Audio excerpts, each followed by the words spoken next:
Good afternoon and welcome to today's press conference with the Swedish Prime Minister Ulf Kristersson and the Finnish Prime Minister Sanna Marin. The press conference will be available on the Swedish government's website government.se.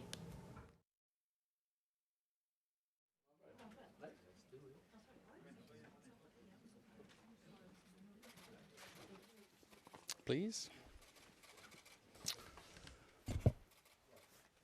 Välkomna hit säger jag till er, and dear Sanna, most welcome to Stockholm. Good to see you here.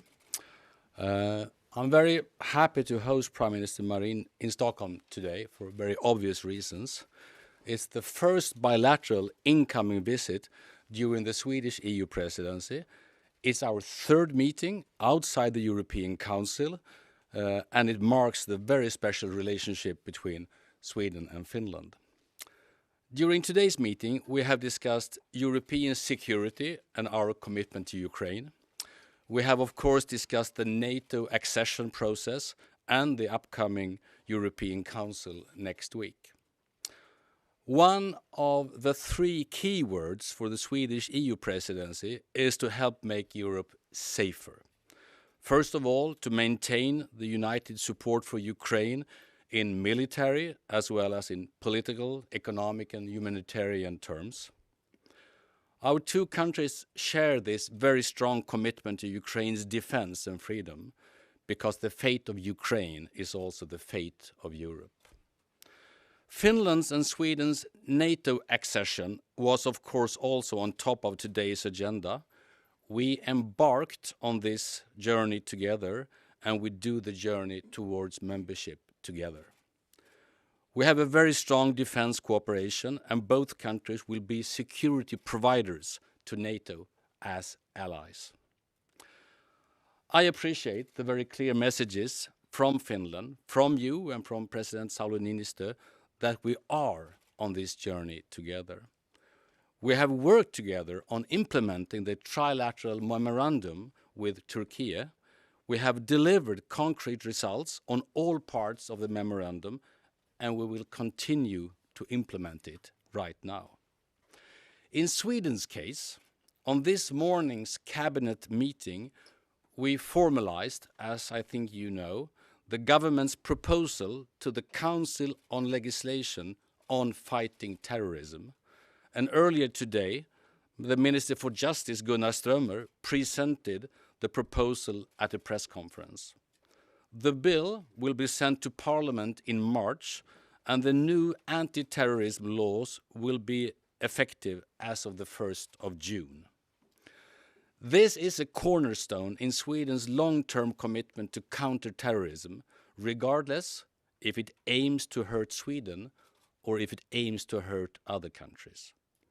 At the same time, events and activities in Sweden during the past weeks have complicated the close and respectful dialogue with Turkey. Individual manifestations carried out by small groups or even of individuals have consequences for how Sweden is perceived abroad. It also has consequences for Swedish business communities and for our number one priority for national security, Finland's and Sweden's NATO accession. We understand and we share the frustration these actions lead to, and my message to all fellow Swedes is very simple. Let's calm down the situation and focus on the big picture and what is really important, increasing Swedish national security by becoming full-fledged members of NATO. In the meantime, Sweden will continue to implement our trilateral memorandum together with Finland. At our meeting today, we also covered the agenda for the upcoming European Council next week. The Commission yesterday presented its message on a Green Deal industrial plan for the net zero age, which is being analyzed as we speak. This input will of course be a part of the discussion in the Council next week. Another important priority for the Swedish presidency is to strengthen European long-term competitiveness and productivity. That is to make Europe greener and make Europe freer. This will also be an important part of the agenda for the March meeting for a more competitive single market and for more international trade. The agenda for next week's Council will also include migration, and there are good reasons for that.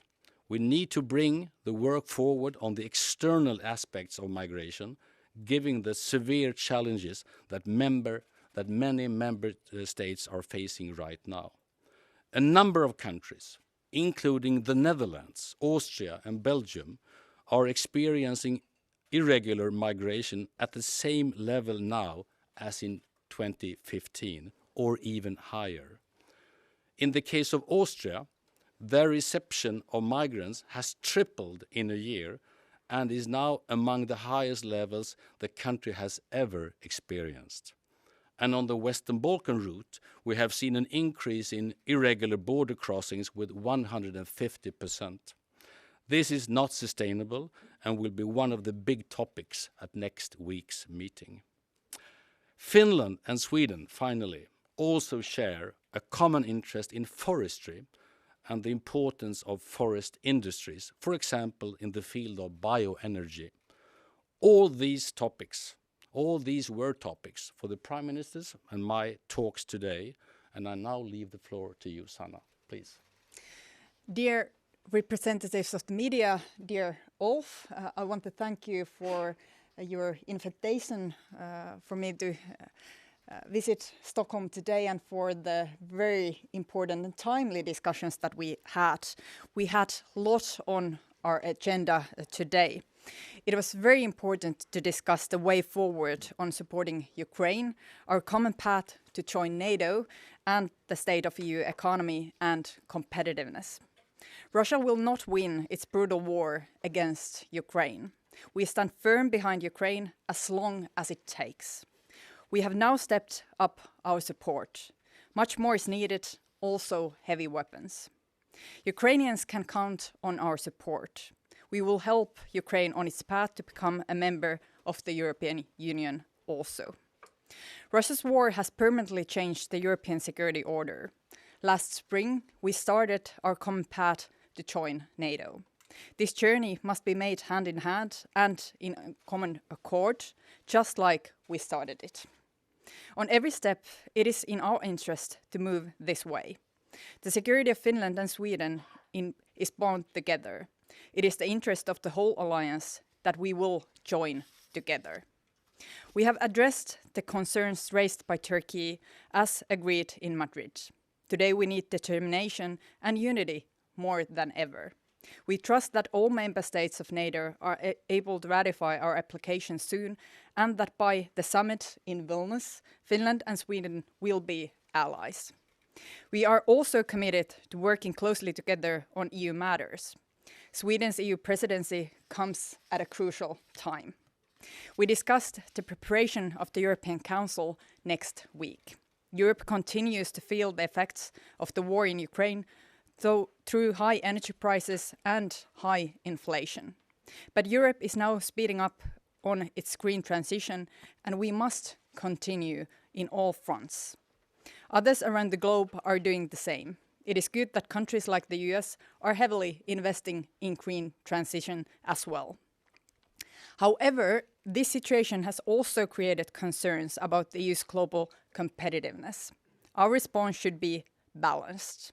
We must avoid unnecessary trade tensions, especially in the current geopolitical situation. The United States is and remains Europe's closest partner. I want to thank you for today's discussion and for the visit here. And now I think we are ready to answer all of your questions. We are. We'll open up for questions. The first one here, TT. Thank you, Niklas Svahn, Swedish news agency TT. I would like to ask Sanna Marin, according to an opinion poll published today in Ilta Sanomat newspaper, 53% of the Finns do not think that Finland should wait for Sweden if Swedish NATO application takes longer due to Turkish opposition. If this support increases in Finland, how will you react to that? And on the same subject, if Turkey opposes Sweden when the Turkish parliament reopens in October after the summer recess, will Finland consider entering NATO without Sweden? I think it's very important that we send today a clear message. Finland and Sweden apply together, and it's in everybody's interest that we will join together in NATO. We are working together. We are in very close contact, daily basis on the matter, and both countries are filling all the boxes when it comes to NATO membership. So of course we want Turkey and also Hungary to ratify both of our applications as soon as possible. We are in it together, and of course we are keeping very close contact also on the matter. Yeah, next question, SVT in green. Yes, my name is Julia Lindvall. I'm from the Swedish television. First, a question to Prime Minister Sanna Marin. Burning the Quran is not allowed in Finland. Why is that? And then I would also like to know, how big do you think this question about waiting for Sweden will be during your election this spring? And then one question for Ulf Kristersson, if that's okay, in Swedish. Hur ser beredskapen ut i Sverige om vi skulle lämnas bakom och Finland skulle bestämma sig för att gå före? Well, if I will answer, it's in our legislation, in our constitution, to have that kind of respect for religious matters. I don't think it's allowed to burn Quran, but not also Bible, because we want to protect that people can believe what they want and that they have the privacy and the support to do that. And I think there's also some legislation concerning to making open fire in Finland in public places. So there is also these kind of very concrete matters why it's not allowed to put anything on fire in public places. Not only Quran, but you cannot like burn your chair or anything in public places. Don't do it in Finland. Nej, jag tänker ju inte spekulera förstås i olika scenarier, absolut inte. Utan vi, som Sanna Marin sa, vi gick in där tillsammans. Vi har inga andra ambitioner att gå igenom det här tillsammans och slutföra det tillsammans. Det är vi helt inställda på. Så att jag tar fasta på att Finland är väldigt tydliga i sina kommentarer. Att det är så de också ser på saken. Att det är så de vill fullfölja detta. Och att vi båda hoppas att vi till Vilniusmötet, det stora NATO-mötet, ungefär vid den tiden, båda kommer kunna vara medlemmar i NATO. Så det är där jag finns. Sen förstår jag, och det har jag sagt många gånger, jag förstår den finska frustrationen med detta. Jag förstår den fullt ut. Så jag tycker inte det är konstigt att man ventilerar den sortens diskussion. Det hade vi gjort i Sverige också, tror jag, om situationen hade varit den omvända. Så jag förstår frustrationen, men jag uppskattar att Finland vill gå hand i hand med Sverige. Då tar vi TV4. I have a question regarding the process going forward. It seems like the Swedish NATO application is stuck in a dead end at the moment. And I'm wondering, what is the strategy to change this? I'm not very imaginative, but I can't sort of really construct a way out of this. What are you doing? Are you talking to the other NATO allies to make them pressure Turkey, or what's the playbook? Well, I think it's very important to stay calm. As I said, we fill all the boxes to become NATO allies, to become members of NATO.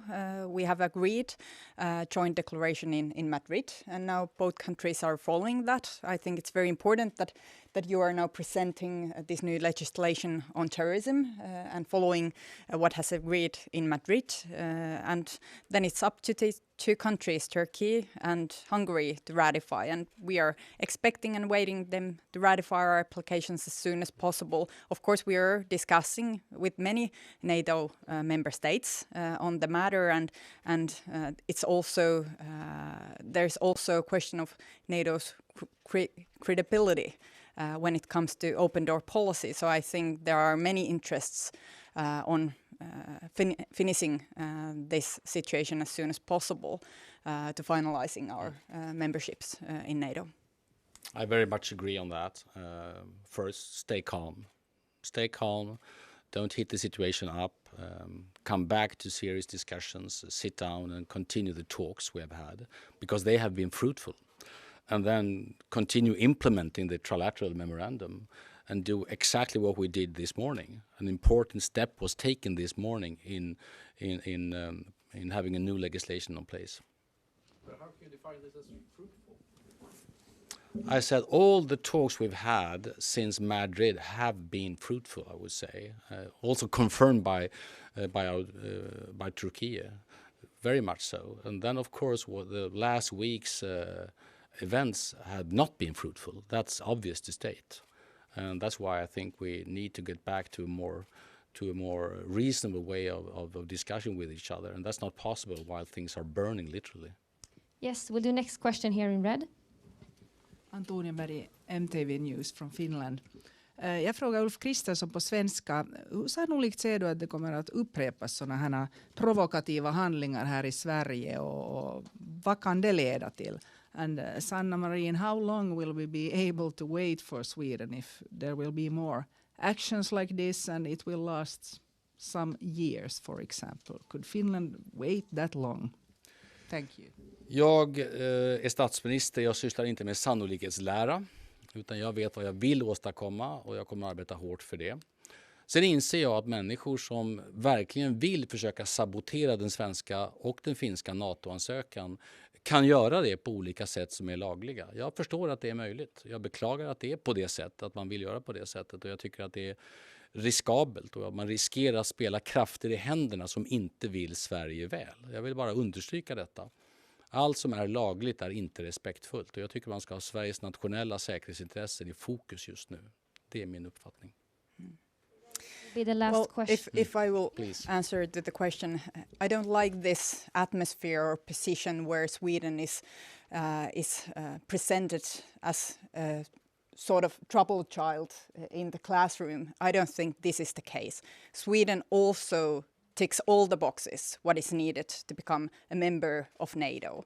And now we are waiting for 2 countries to ratify. It's in NATO's interest that both countries, Finland and Sweden, will enter NATO together, because we are sharing the same security atmosphere up here in the north. It will be in everybody's interests.